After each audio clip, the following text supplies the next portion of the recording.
want to know why everyone is talking about you. Therefore, I want to talk to you about your origins, because I want to try and make it make sense for the people why you're such a topic of interest. I mean, who else they gonna talk about? You ain't gonna talk about the nigga laying on the ground somewhere, are you? You gonna talk to the nigga that you feel is closer to you. That's supposed to be with you, or supposed to be doing something for you. You know what I'm saying? That's why. That's what interests at. So let's just put it out there. The Supreme Team. Tell us about coming up with them. I mean, it was a teaching. It was a group of guys that believe in each other, that love each other, that honor each other, was teaching each other. You know what I'm saying? And it's just brotherhood. It's like, my brother's keeper. You know what I mean? We never cross each other, never shade each other. You know what I mean? We always been there for each other. You know what I'm saying?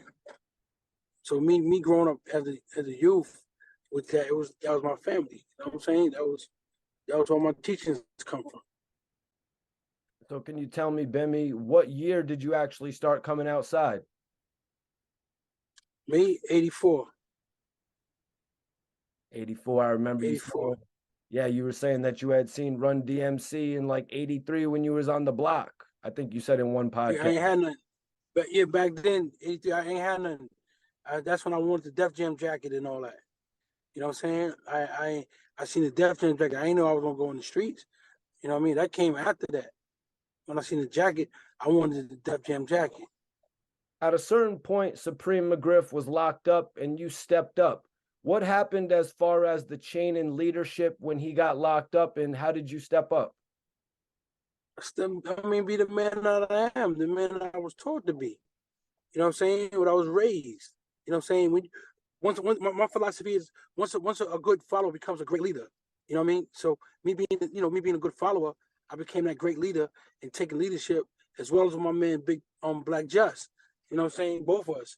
You know what I mean? So I took my part of the town, he took his part of the town. You know what I'm saying? And we just, last time I seen Preem in prison, I went to visit him, and he had said to me and Just, this is a chance for y'all to make your own name.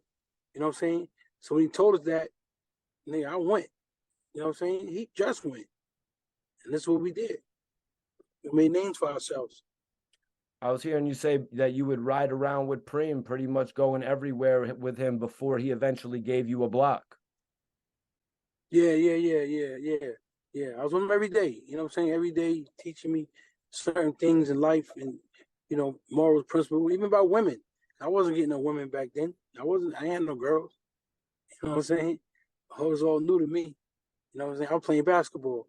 That was my woman. You know what I mean? I wanted to make the pros. I mean, I was into basketball until I fell off my basketball team in high school. Once I fell off, you know what I mean? I had nothing at the crib.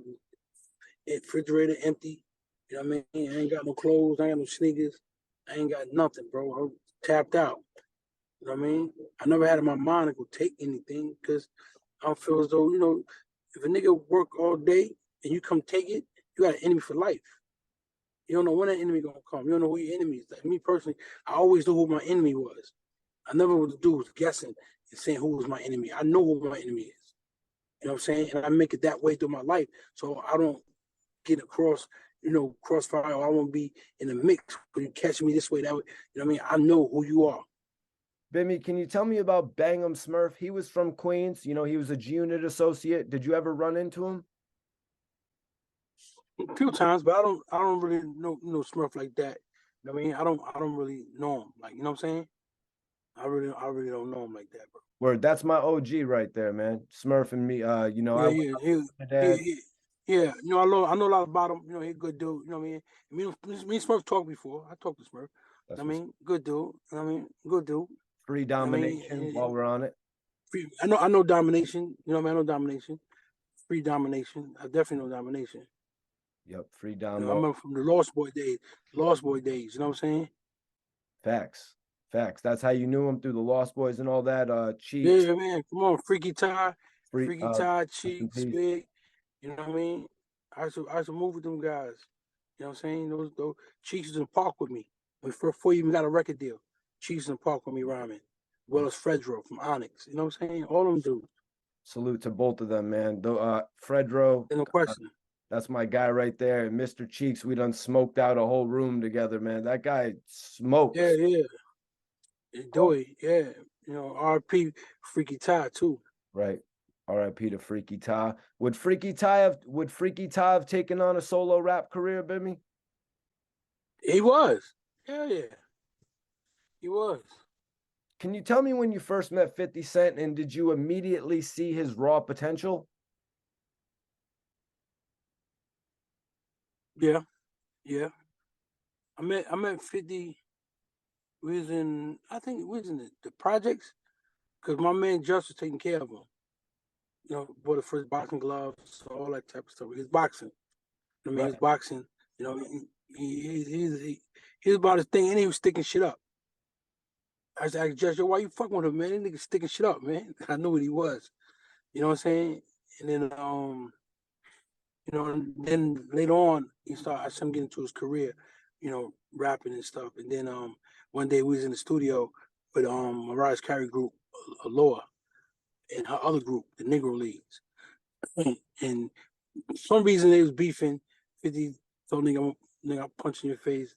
Dude was like, oh, you ain't gonna do nothing. So he rolled his weed. 50 just caught him. Pow. And then they started just dragging to the studio.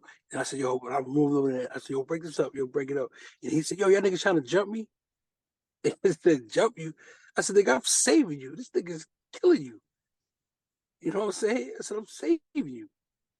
What did you make of his antics, Bimmy, to get into fights with people like Fredro Starr and Ja Rule?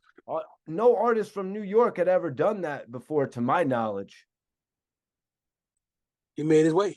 And how he gonna make his way? Let's look at your boy when he talk about me. Niggas making their way. However you make your way, make your way. Whatever works for you, works for you.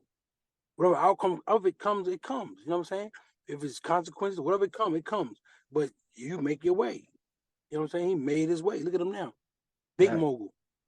Facts. You know what I mean? Big mogul. And he's from Queens. You know what I mean? Can't take it away from him. What did you think of G Unit affiliate Jaffe the Mac posting that 50 Cent said you were innocent and the real confidential informant was Black Just? This is someone that you know very or knew very well. But I don't know him to be that though. I don't know him to be that. I'm gonna keep it 100 with you. You know what I'm saying? I don't know him to be that. I won't even say that. You know what I'm saying? And let him rest in peace, man. You know what I'm saying? That's what I say. Let him rest in peace. You know what I mean? I commend 50, saying what he said, but let homie rest in peace, man. I don't know him to be no confident for him. I ain't never got that from him. You know what I mean? He been a real stand-up dude to me through my whole life. You know what I'm saying? Always been stand up. Took care of men, made men, all that. You know what I'm saying? Same as me. You know what I mean? So, I don't know, man. In my interview with 50 Cent's cousin Continental 5, he said Supreme liked the song Ghetto Qu'ran. Is that true? I couldn't tell you. I don't know, but I liked it. He shouted me out in it. Yeah, He's he my actually brother. mentioned you. Yeah. I know niggas that get money like Bimmy and Joe. You know what I'm saying? He shouted us out. So I ain't seen nothing wrong with the song. Right. You got these niggas, they on songs. These niggas on songs, they talking about how many niggas they killed. They tell you action, they tell you word for word what's going on. And that song wasn't like that. He was giving props to the neighborhoods. That's all. Yeah, the $1 million question, Bimmy. At that point in your life, because everyone says this is 50 Cent's snitching record. At that point in your life, would Ghetto Qu'ran have affected you in any type of snitching way? Why would it affect me when he's shouting the neighborhoods out, giving props to everybody? I just said it. He said, I know niggas is getting money like Bimmy and Joe. You feel me? He's shouting people out. He's shouting niggas out doing their thing. If you wasn't doing your thing, you thought that he wasn't thinking about you, wasn't shit. You know what I'm saying? I don't think that's snitching. Come on, dog. Why do you think Black Hand Chaz had so much faith in 50 and even put money up and funded 50 back in the day? I mean, he's like a dude, right? That come from the hood. that's looking for a way into the game. That's like how I looked for my way.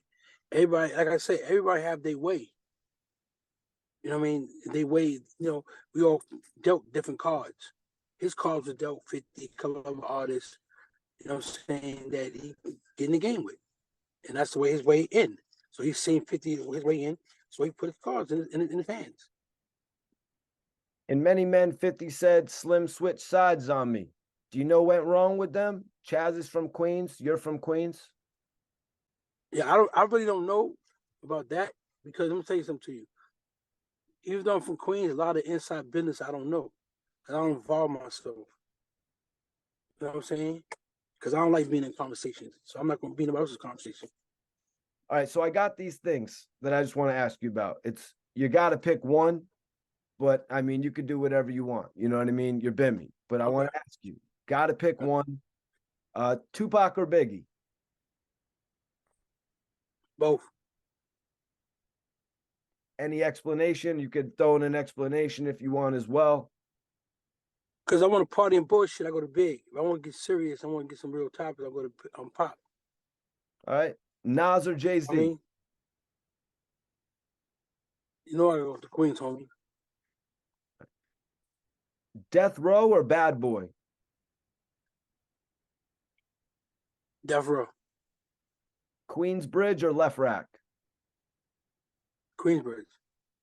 Brooklyn or the Bronx? Brooklyn. Harlem or Far Rockaway? Far Rock. Lloyd Banks or Cassidy? Lloyd Banks. El Chapo or Pablo? El Chapo. G-Unit. Come on, nigga escaped, man, from prison. Yeah, he escaped from prison. He underground. Who the fuck doing that? Facts, man. G-Unit or Murder Inc? G-Unit. Ja Rule or DMX? DMX. Rest in peace, DMX. Bimmy, let me that's my dog. Man, I really appreciate you joining me for this exclusive interview. Let me ask you a question. What's Let up? me ask you a question. Bimmy, all them niggas on the internet. Oh, fuck them dudes on the internet, man.